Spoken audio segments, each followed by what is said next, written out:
Morning lazy ಅನಿಸಿದಾಗ ಕ್ವಿಕ್ಕಾಗಿ ಈಸಿಯಾಗಿ ಏನಾದರೂ breakfast ಮಾಡಬೇಕು ಅಂತಾದರೆ ಈ ರೆಸಿಪಿನ ಟ್ರೈ ಮಾಡಿ ಮನೆಯಲ್ಲಿ ಕಡಲೆಪುರಿ ಇದ್ದರೆ ಸಾಕು 5 ನಿಮಿಷದಲ್ಲಿ ಬ್ರೇಕ್ಫಾಸ್ಟ್ ರೆಡಿ ಆಗುತ್ತೆ. ಒಂದು ಬೌಲ್ ತಗೊಳ್ಳಿ, ಬೌಲ್ಗೆ ನೀರು ಆ್ಯಡ್ ಮಾಡಿಕೊಂಡು ಕಡಲೆಪುರಿ ಹಾಕ್ಕೊಂಡು ಕಡಲೆಪುರಿನ ಚೆನ್ನಾಗಿ ತೊಳ್ಕೊಳ್ಳಿ.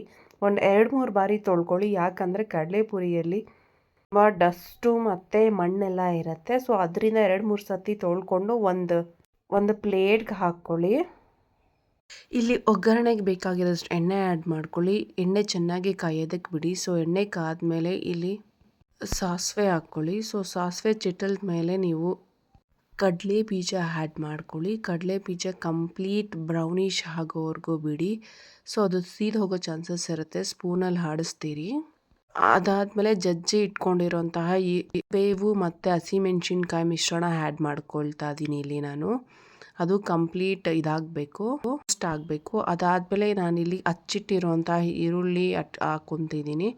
ಸೊ ಅದು ಕಂಪ್ಲೀಟ್ ಬ್ರೌನಿಷ್ ಬರೋವರೆಗೂ ಹುರ್ಕೊಳ್ಳಿ. ಅದಾದಮೇಲೆ ನಾನಿಲ್ಲಿ ಟೊಮೆಟೊ ಆ್ಯಡ್ ಮಾಡ್ಕೊಳ್ತೀನಿ. ಸೊ ಟೊಮೆಟೊ ಹುಳಿ ಇಷ್ಟ ಆಗೋರಿಗೆ ಟೊಮೆಟೊ ಆ್ಯಡ್ ಮಾಡ್ಕೊಳ್ಳಿ, ಇಲ್ಲಾಂದರೆ ಆಪ್ಷನಲ್ ಆಗಿರುತ್ತೆ.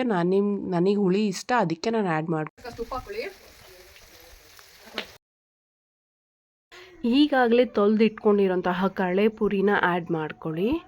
ಸೊ ಇಲ್ಲಿ ನಾನು 4 to 5 ಮೆಂಬರ್ಸ್ಗೆ ಆಗೋಷ್ಟು ಕನ್ಸಿಸ್ಟೆನ್ಸಿಯಲ್ಲಿ ನಾನು ಮಾಡ್ತಿದ್ದೀನಿ ಡಿಶ್ಶು. ನಿಮ್ಗೆ ಎಷ್ಟು ಬೇಕೋ ಅಷ್ಟು ಕನ್ಸಿಸ್ಟೆನ್ಸಿಯಲ್ಲಿ ಮಾಡ್ಕೊಳ್ಳಿ. ಈಗ ನಾನು ಅರಿಶಿನ ಆ್ಯಡ್ ಮಾಡ್ಕೊಳ್ತೀನಿ. ಅರಿಶಿನ ಒಳ್ಳೆ ಕಲರ್ ಕೊಡುತ್ತೆ ಡಿಶ್ಗೆ ಮತ್ತು ಹೆಲ್ತ್ ಬೆನಿಫಿಟ್ಸ್ ತುಂಬ ಇದೆ.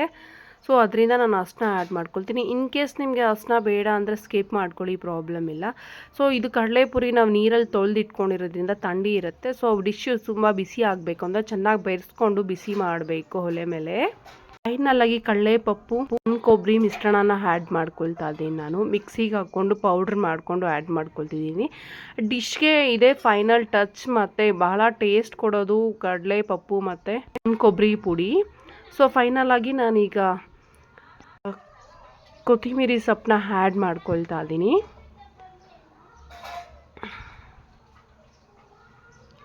ಇಷ್ಟೇ ಸಿಂಪಲ್ಲಾಗಿ ಉಗ್ಗಾನಿ ರೆಡಿ ಆಯಿತು.